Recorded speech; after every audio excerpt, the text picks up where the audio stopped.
قل هذه سبيلي أدعو إلى الله على بصيرة أنا ومن اتبعني وسبحان الله وما أنا من المشركين۔ اعوذ باللہ من الشیطان الرجیم،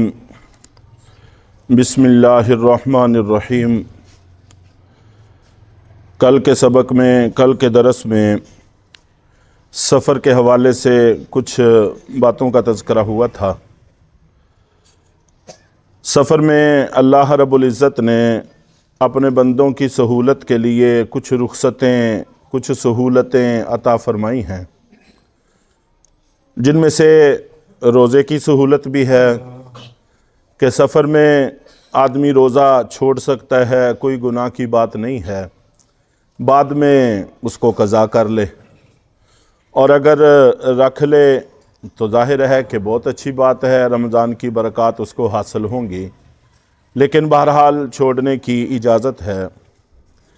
اسی طرح نماز میں بھی اللہ تعالیٰ نے رخصت عنایت فرمائی ہے۔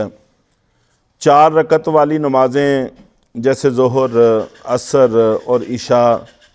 4 کی بجائے 2 پڑھنے کا حکم ہے کہ ہم 2 رکعتیں پڑھیں، اور 2 سے زائد پڑھنا جائز نہیں ہے فرضوں میں۔ اور اس کے علاوہ مغرب کی 3 رکعتیں پوری پڑھی جائیں گی، اور فجر کی بھی 2 رکعتیں فرض پوری پڑھی جائیں گی۔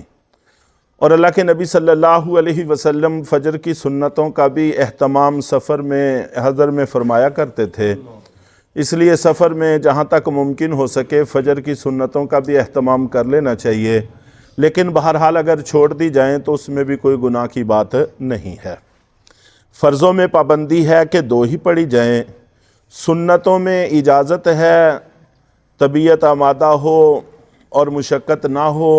پڑھ لیں تو اللہ تعالیٰ اجر عطا فرمائیں گے، لیکن اگر نہ پڑھیں،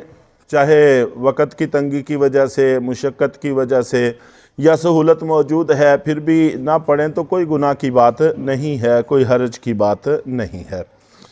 اور اسی طرح عشاء کے بعد 3 وتر پڑھے جاتے ہیں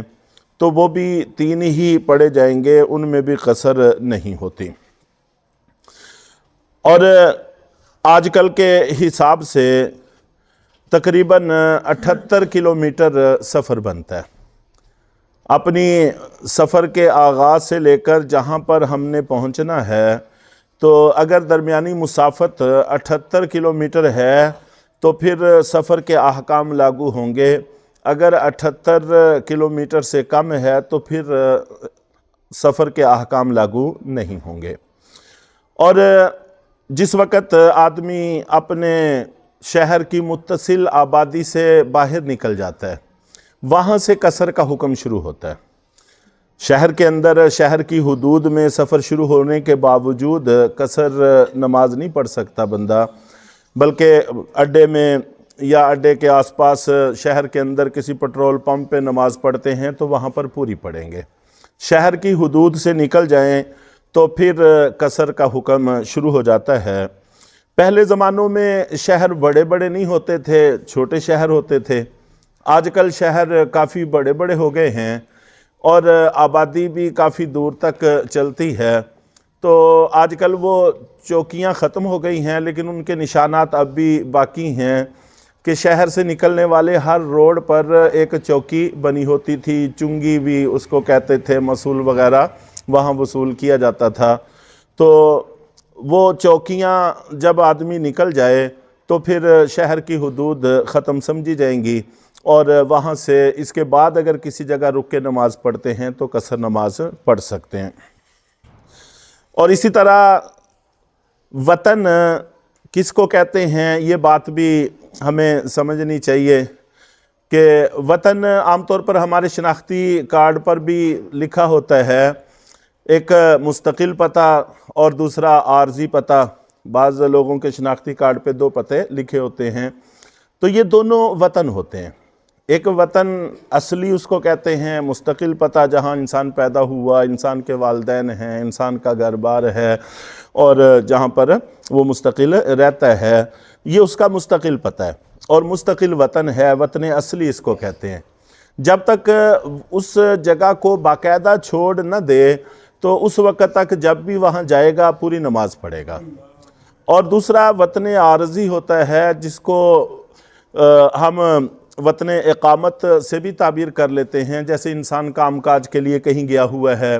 پڑھنے کے لیے کہیں گیا ہوا ہے، وہاں پر سال 2 سال 4 سال 8 سال تو کافی لمبا وقت انسان گزارتا ہے۔ یا ملک کے بہت سارے لوگ ہیں جو باہر کمائی کی غرض سے جاتے ہیں، ان کا ارادہ وہاں پر مستقل رہنے کا نہیں ہوتا، وہ صرف اپنے روزگار کے سلسلے میں گئے ہوتے ہیں اور ان کے بیوی بچے پیچھے ہی ہوتے ہیں، تو اس لیے جب وہ اپنے وطن میں آئیں گے تب بھی پوری نماز پڑھیں گے، اور جہاں پر وہ کام کر رہے ہیں تو وہاں پر بھی پوری نماز پڑھیں گے۔ ہر ایسی جگہ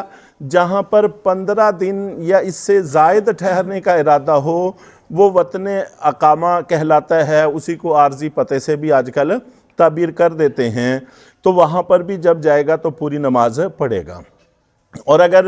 وطن عارضی کی جگہ کوئی اور وطن بنا لیتا ہے عارضی، تو پہلا ختم ہو جائے گا، دوسرا شروع ہو جائے گا۔ مثال کے طور پر ایک آدمی فیصل آباد میں کام کر رہا ہے اور پھر وہ فیصل آباد سے کام چھوڑ کر لاہور میں چلا جاتا ہے، تو اب لاہور اس کا عارضی وطن بن جائے گا، اور خود وہ سرگودے کا یا راولپنڈی کا اسلام آباد کا رہنے والا ہے،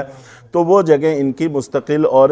اصلی وطن کہلائیں گی۔ اور جب بندہ اپنے وطن اصلی کو چھوڑ کر کسی اور جگہ منتقل ہو جاتا ہے تو پھر پیچھے والا وطن اصلی ختم ہو جاتا ہے، وطن اصلی ختم ہوتا ہے وطن اصلی سے، وطن عارضی ختم ہوتا ہے وطن عارضی سے۔ تو بہرحال 2 قسم کے وطن ایک ہی وقت میں انسان کے ہو سکتے ہیں۔